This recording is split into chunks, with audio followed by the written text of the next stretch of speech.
Bienvenue dans le Super Focus Podcast épisode 9. Déjà, le podcast où on reprend le focus sur son corps et son esprit dans un monde où tout est fait pour se perdre. Alors cet épisode il va être un petit peu particulier parce qu'il y a vraiment zéro script. Je ne l'ai pas trop préparé, d'habitude je prends vraiment le temps de préparer avec mes notes etc. pour ne pas me perdre. Là j'ai juste une thématique, 3 points et on va essayer de construire quelque chose de cohérent. Mais sinon, voilà, je voulais faire ce podcast sur mon expérience à Bali parce que ça s'achève dans les prochains jours. Voilà, je vais rentrer en France. Là, je suis tout seul dans une petite chambre très stylée. Tandis que Matt, lui, parce que je suis venu avec un ami, avec Matt, lui il reste un peu plus longtemps, encore quelques semaines. Donc voilà, moi, c'est la fin du séjour et du coup, c'était un peu un moyen à travers cet épisode-là de vous parler un petit peu de mon expérience à travers ces 2 mois à Bali. Est-ce que c'est bien? Est-ce que je reviendrai? Est-ce que je suis venu chercher ce que j'avais besoin? Est-ce que j'ai découvert des trucs que j'étais pas venu prendre? Euh, et voilà, en tout cas, les 3 thématiques d'aujourd'hui, ça va être business, sport ou sport, ouais. Et après, une anecdote avec une fille que j'ai rencontrée à Bali. Voilà, le piment pour la fin. Mais voilà, moi je vais sur mon canapé, je suis à l'aise. Parce qu'on commence directement avec le business, où en fait, de base, je voulais pas trop parler de business sur ce podcast, même sur ma chaîne YouTube, même dans ma création de contenu, parce que je voulais que ça reste perso. Voilà, je voulais pas divulguer, on va dire, ce que je fais, comment je le fais, l'argent que je gagne, etc. Mais en fait, je me suis dit, putain, c'est con parce que j'aurais tellement aimé, tu vois, quand j'ai commencé il y a quelques années, à voir un gars comme moi là qui arrive tout juste à en vivre depuis un an, qui arrive tout juste à vivre de sa passion, à vivre de son business, etc., qui me donne tout ce qu'il a dû changer très récemment pour arriver à en vivre.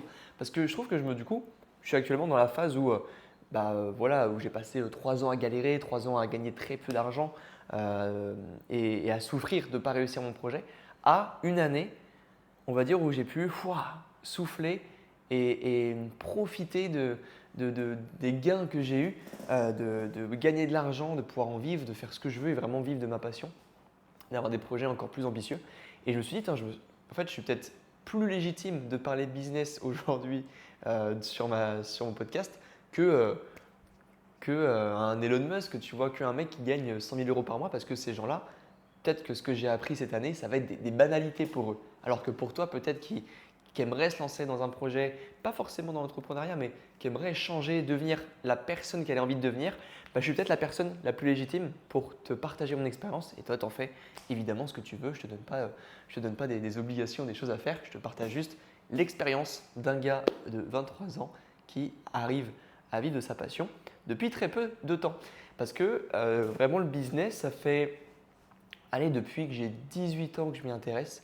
Parce qu'à 18 ans, pour ceux qui ne savent pas, j'ai lancé une marque de vêtements.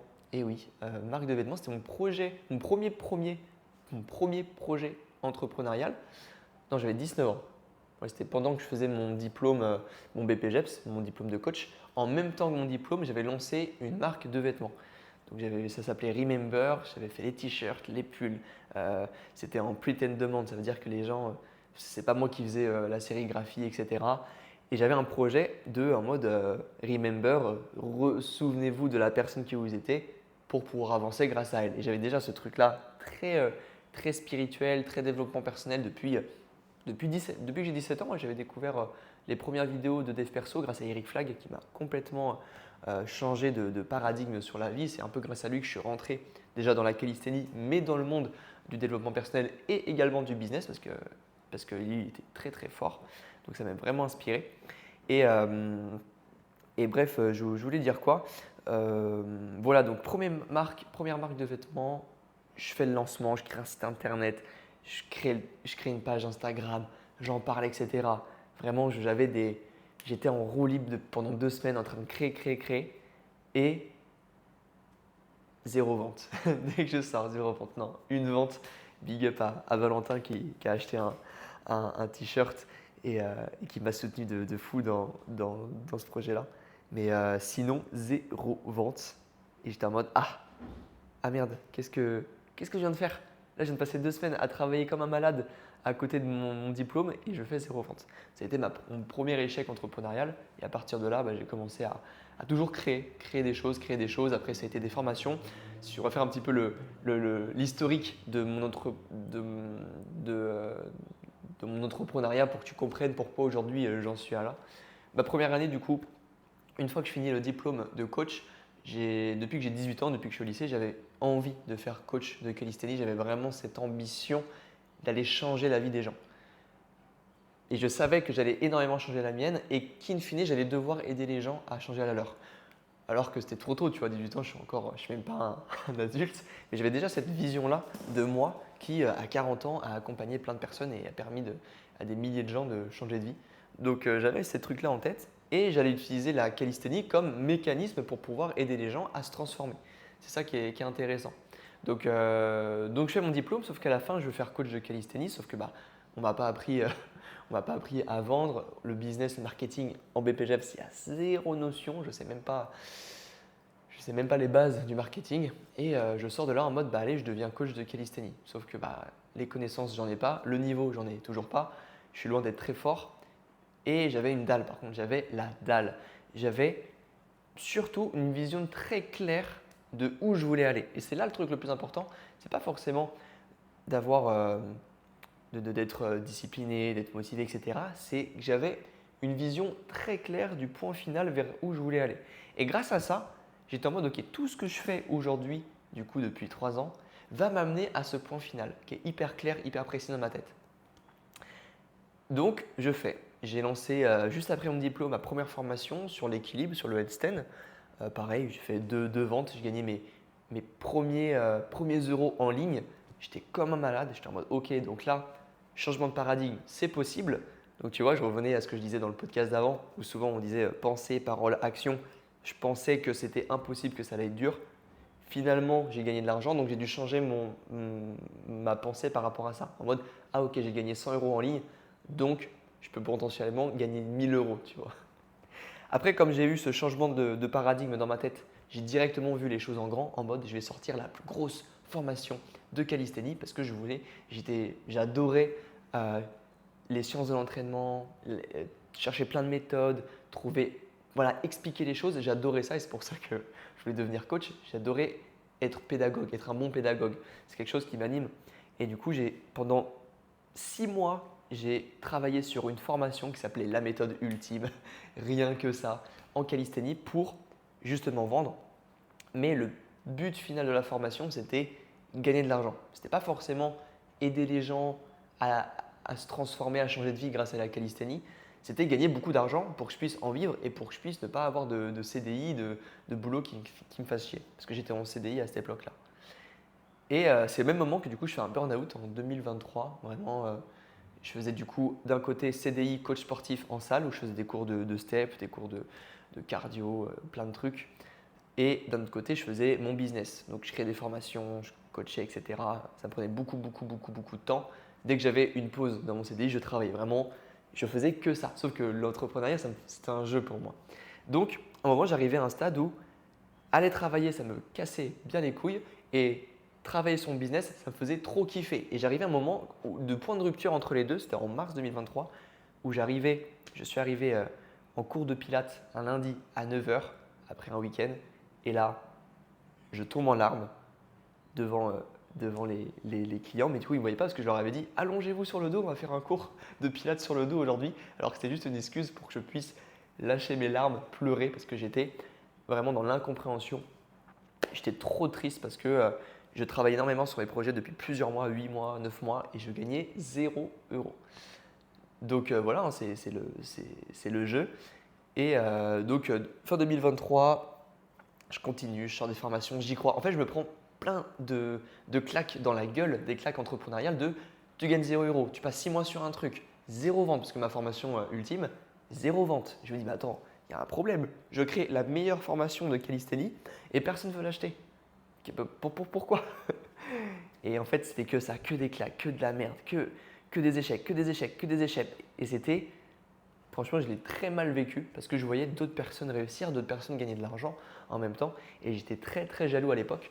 Et je ne comprenais pas cette émotion qui était la jalousie. Maintenant, je la comprends un peu plus.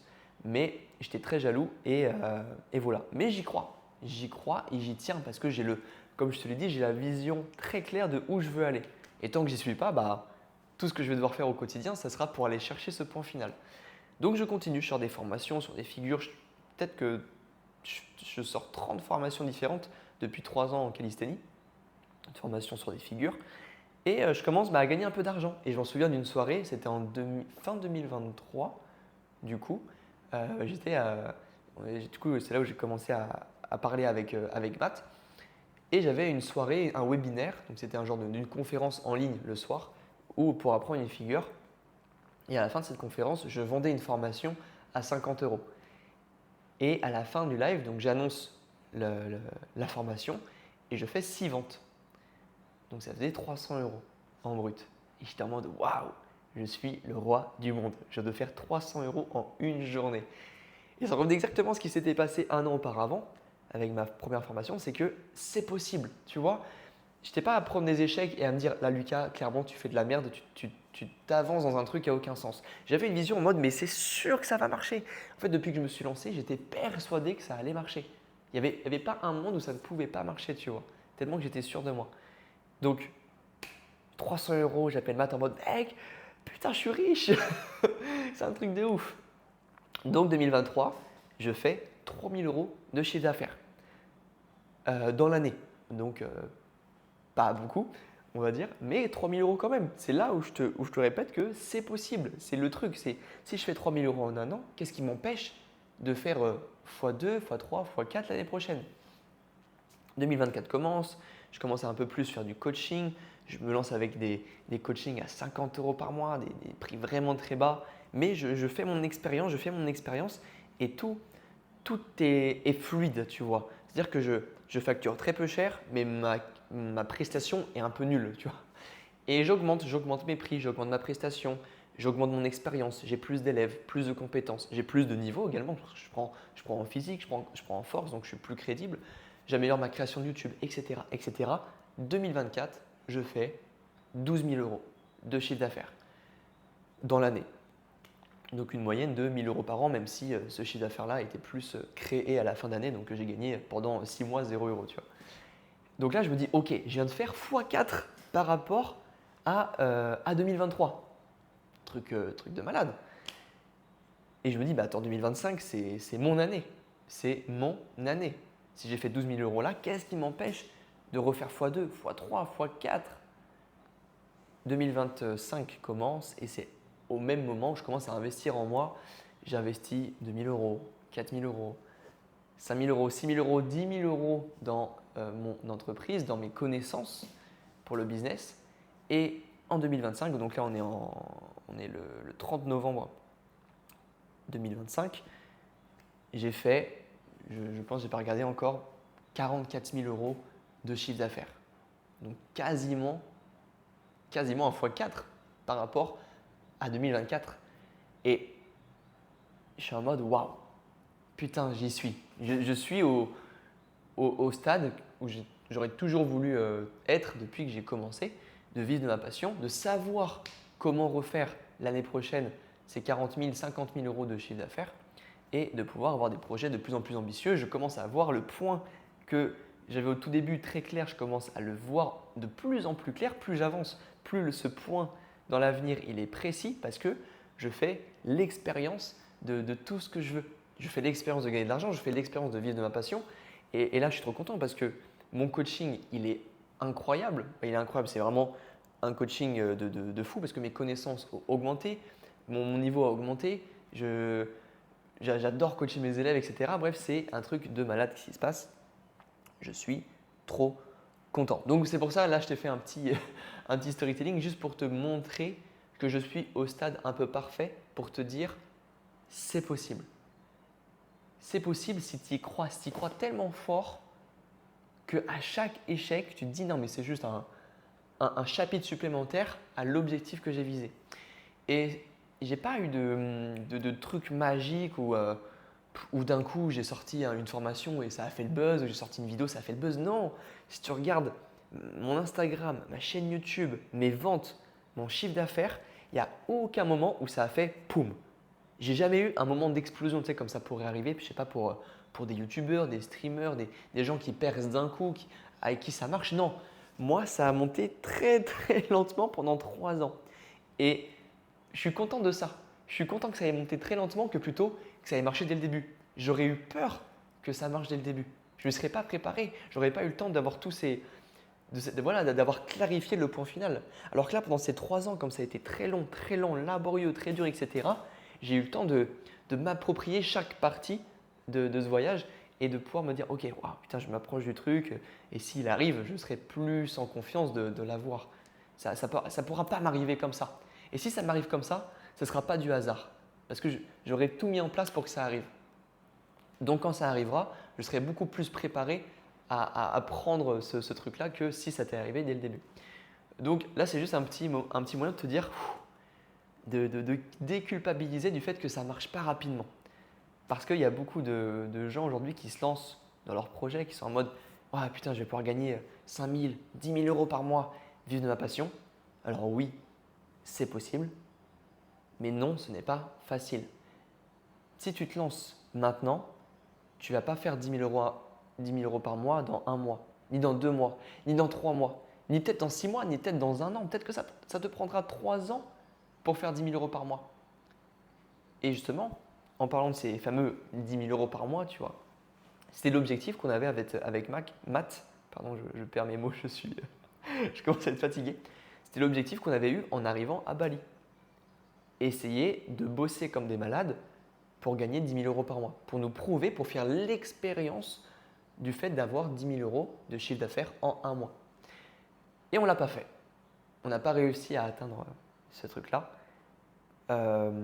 Parce que déjà, moi, je suis très détaché du point final, c'est-à-dire que je fasse 5 000 euros, 10 000 euros, j'en ai un peu rien à foutre. J'en ai un peu rien à foutre, tu vois. Et moi, je ne suis pas un gros bosseur. Je ne suis pas un mec qui bosse, qui peut s'enfermer 6 heures dans une chambre là, sur son bureau et bosser. Moi, j'y arrive pas. J'ai fait ça pendant plusieurs semaines avec lui. Je te l'ai déjà raconté dans un podcast où on était dans un cowork, on travaillait, etc. Et en fait, au final, je me rendais compte que je n'étais pas fait pour ça. Moi, j'ai besoin de travailler peu, avoir beaucoup d'impact, créer beaucoup de choses et du coup, in fine, gagner de l'argent. Mais peut-être qu'aujourd'hui, je ne suis pas encore prêt à gagner 10 000 euros. Et c'est ce qu'on s'était dit. On n'a pas réussi à atteindre ce palier-là parce qu'on est bloqué. On n'a pas encore les connaissances, on n'a pas encore le bon mindset, les bons process, la bonne façon de réfléchir. Moi, je suis encore dans la stade un peu tout seul dans mon business créatif. C'est moi qui gère tout, c'est moi qui veux tout gérer. Bah oui, je vais être bloqué au bout d'un moment. Si je ne commence pas à déléguer, si je ne commence pas à processer des choses, à avoir des stratégies, etc., oui, je vais être bloqué dans mon entreprise. Mais c'est ça le truc, c'est que je dois changer d'identité. Parce que ça fait 3 ans que c'est le petit Lucas qui fait des formations et qui va réussir. Mais non, parce que si je veux vraiment créer une entreprise, un vrai truc, des vrais projets, il ne faut plus que je me comporte comme Lucas. Il faut que je me comporte comme un chef d'entreprise qui gère un business. Et c'est tout le changement d'identité que j'essaye de te faire comprendre dans tous les épisodes de tout se passe par l'action, tout se passe par casser ses croyances, aller au-delà de ses limites et essayer de devenir une meilleure personne, une meilleure version de vous-même. Et dans tous les aspects de la vie, c'est possible, que ce soit dans le business, dans le sport, dans les relations avec les filles, comme on va y revenir juste après, je ne l'oublie pas. Mais tout est dans le changement d'identité. Tout se passe dans Lucas, il faut que tu changes d'identité. Par exemple, tu vois, récemment, j'ai voulu accentuer mon travail sur YouTube parce que j'adore YouTube, c'est là où c'est un peu ma zone de génie, je peux travailler genre une journée entière que sur la création de vidéos, j'adore ça. Donc je me suis dit, j'ai envie de me comporter comme un YouTuber. Et qu'est-ce que fait un YouTuber? Eh ben, il n'est pas là à faire des vidéos au pif, aléatoirement, avec des miniatures pas travaillées, avec des titres pas travaillés et des scripts pas travaillés. Non, il est réfléchi en amont. À quoi sert cette vidéo? Est-ce qu'elle va me servir à faire des vues, à faire des ventes, à parler de moi? Comment j'améliore la miniature, comment j'améliore le titre. Et là, si tu regardes sur ma chaîne YouTube, c'est assez flagrant. Entre le avant-après de mes miniatures et des vues, ça n'a plus rien à voir. Là, j'ai gagné 3000 abonnés en 4 mois. Alors que ça fait 5 ans que je fais des vidéos sur YouTube, tu vois. Et en 5 ans, j'ai gagné la moitié de mes abonnés en 3-4 mois. Parce que j'ai investi, parce que j'ai commencé à me comporter comme un YouTuber. Et c'est juste en changeant cette identité-là, en investissant pour devenir un YouTuber, que j'ai atteint ce que je voulais. Et du coup, il se passe la même chose, que ce soit dans le sport. Le sport, je suis en prépa compète. J'ai ma première compétition qui va être en février. Et là, grâce à ces 2 mois à Bali, j'ai complètement changé mon identité par rapport au sport. C'est un truc de malade. J'ai fait mes meilleures séances, j'ai fait mes pires séances, j'ai fait des grosses séances où je me suis dépassé à 1000%. Je ne me suis jamais autant dépassé sportivement que là, ces 2 mois à Bali. J'ai changé de mindset dès que j'avais une séance. Avant, pour moi, le sport, c'était du plaisir. Si j'allais m'entraîner, c'était pour le plaisir de faire un truc qui me fasse kiffer. Sauf que s'entraîner avec du plaisir, sans jamais aller faire des trucs un peu compliqués, bah, c'est la meilleure façon de stagner, de ne pas atteindre ses objectifs. Parce que pour atteindre ses objectifs, il faut faire des trucs qui font peur, des trucs qui changent de l'ordinaire, des trucs que tu n'as pas envie de faire. C'est ça qui va te faire atteindre le point final que tu as vraiment envie. Et c'est comme ça que les trucs durs vont devenir kiffants au fur et à mesure. Par exemple, si je voulais apprendre le handstand et que j'étais en mode « Ah non, je ne vais pas faire de handstand contre le mur parce que ça me fait chier, parce que j'ai peur, j'aime pas ça. » Ok, fais des handstands dans le vide, mais tu vas bloquer pendant des années. Et je te dis ça en connaissance de cause. J'ai plein de gens qui viennent me voir en mode « Lucas, ça fait 1 an que je fais mon équilibre, ça ne marche pas. » Ouais, mais est-ce que tu te filmes? Est-ce que tu utilises le mur? Est-ce que tu travailles ta mobilité? Est-ce que tu notes ce que tu fais? Non. Tu m'étonnes que ça ne progresse pas. Et si tu t'entraînes que en écoutant ton ego et que tu n'écoutes pas ta peur pour faire quelque chose, tu ne vas jamais progresser. Parce que ta peur, c'est la plus belle des émotions. La peur, la jalousie, comme je te disais tout à l'heure, c'est des émotions qui te disent concrètement « Ok, et là, il faut que tu fasses quelque chose pour te réaligner avec toi-même. » Si tu as peur de ça, c'est que tu dois le faire. Si tu es jaloux de ça, c'est que la personne sur qui tu es jaloux, elle a quelque chose que toi, tu n'as pas. Donc, tu dois faire quelque chose pour avoir ce que la personne que tu jalouses a. Quand tu vois un mec plus musclé que toi, un mec plus beau, un mec qui parle à des filles, et tu es en mode « Ah putain !» Tu sens la jalousie, tu sens la haine envers le mec, alors que le mec, tu ne connais peut-être pas. Tu vois. C'est parce que tu n'as pas les mêmes compétences que lui. Donc, tu reflètes par la jalousie le fait que toi, tu n'es pas musclé, donc tu t'en veux. Donc, en fait, la jalousie, c'est juste un conflit interne de tu n'as pas les actions qui répondent à ce que ton toi profond veut réellement. Et c'est juste ça. Donc, dans le sport, c'est pareil. Donc, tu ne vas pas aller au-delà de tes peurs. Et tu ne vas pas progresser en sport ou tu ne vas pas incarner la personne que tu veux. Donc là, ça a été ça dans le sport. J'ai toujours dépassé mes trucs et là, j'incarne vraiment un athlète. C'est bon. Pour moi, je me suis vraiment dit, j'ai plus le syndrome de l'imposteur. Je suis un athlète. Je m'entraîne 6 fois par semaine. Je me donne à 200%. Je commence à faire des bonnes performances. J'ai explosé mon niveau en traction. Là, j'ai testé récemment, j'ai aussi 37 tractions. Pour moi, ça a été impensable de réussir 37 tractions. Et je sais que les 40, ça va être une banalité, que je vais les avoir. Je sais que ma compétition, ça va être trop bien, genre je kiffe. Voilà, tout ça pour dire que c'est trop bien. Et pourquoi j'arrive autant à incarner? C'est parce que j'ai le point final de ça qui est très clair. Quand j'ai commencé la musculation il y a plus de 8 ans quasiment 8 ans à l'heure où je te parle, je savais que j'allais être musclé. C'était tellement précis, c'était tellement clair dans ma tête que j'allais être musclé qu'il n'y avait aucun monde où ça ne marche pas. Donc j'incarnais déjà, il y a 8 ans, le mec musclé. Parce que je savais que j'allais l'être. Donc j'avais juste à faire pareil. À aller m'entraîner, à être régulier, à kiffer, encore et encore. Et le jour où je suis regardé dans le miroir et que j'étais enfin musclé, j'étais en mode oui, c'est une évidence. Ça fait 8 ans en fait que je me dis ça. Donc là, le physique que j'ai, je suis même pas en mode ah putain, je suis trop content, putain, j'ai de la chance. Non, ça fait 8 ans que je m'entraîne comme un mec qui est musclé, donc c'est normal qu'un jour je devienne musclé. Et si je m'entraînais comme un mec qui faisait des marathons et que je fais mon marathon, c'est normal que je réussisse le marathon, tu vois, tu vois cette continuité. Comme le business, comme l'entrepreneuriat, c'est la même chose. Il faut aller au-delà de ses peurs. Et là, ça fait déjà 24 minutes que je te parle. La vache, je débite. Je me gratte le pied parce qu'il y a des moustiques à Bali qui cassent les couilles. Donc là, petite anecdote pour finir cet épisode 9. Parce que je ne vais pas prendre de ton temps et je ne vais pas partir dans tous les sens. J'ai envie que chaque épisode soit concis et que tu aies toujours un truc à retenir.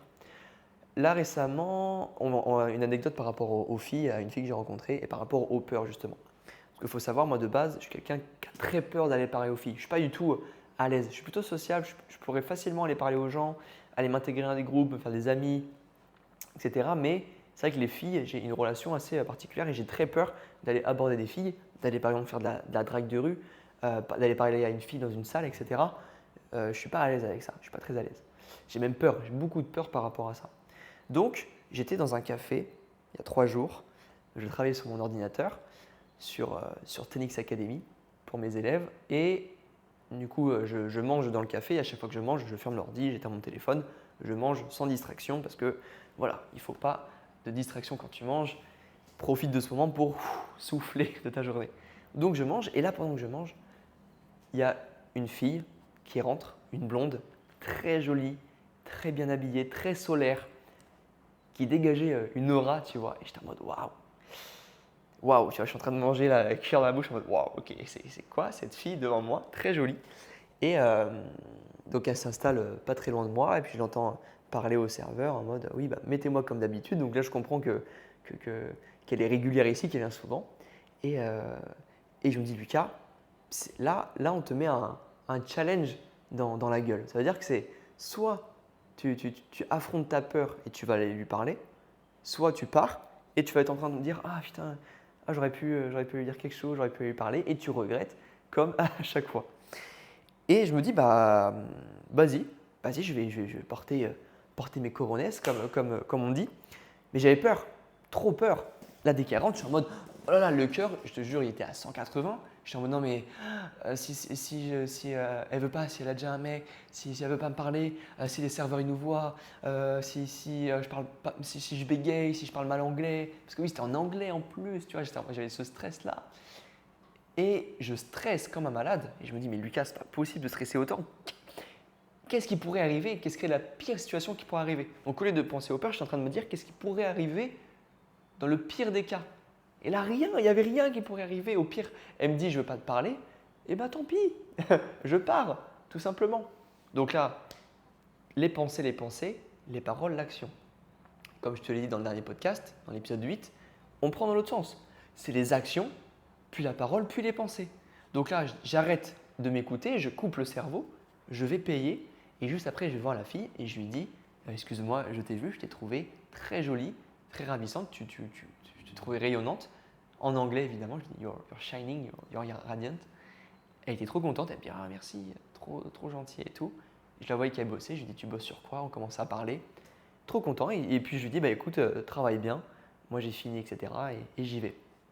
Je prends mes affaires, je dis ciao, bye, je pars. Et là, j'étais sur mon scoot et j'étais en mode voilà, je suis la personne qui peut aller parler aux filles sans avoir peur. J'ai changé mes pensées grâce à l'action. Et je suis persuadé que si j'avais voulu, dans la journée, ça aurait été trop facile d'aller contacter d'autres filles, tu vois, d'aller parler à d'autres personnes parce que je m'étais cassé ce truc-là juste à l'instant et je me suis prouvé que c'était possible. Alors tu vas peut-être rigoler derrière ton écran, surtout si tu es une fille, je pense. Tu vas te dire, mais attends, c'est abusé d'avoir aussi peur pour un truc aussi simple. Mais il y a des trucs qui sont bien plus complexes. Ça veut dire que par exemple, moi, voilà, j'ai monté un business à plus de 40 000 euros à l'année. Je peux parler, j'avais fait des cours collectifs devant 50 personnes. Je peux aller parler à des inconnus très facilement, etc. Tu sais, d'un œil extérieur, tu peux te dire, Lucas, il est trop à l'aise, il peut faire ce qu'il veut. Alors que là, tu me dis d'aller juste parler à une fille qui est assise à côté de toi dans un café. Impossible, impossible, parce que c'est juste de la peur.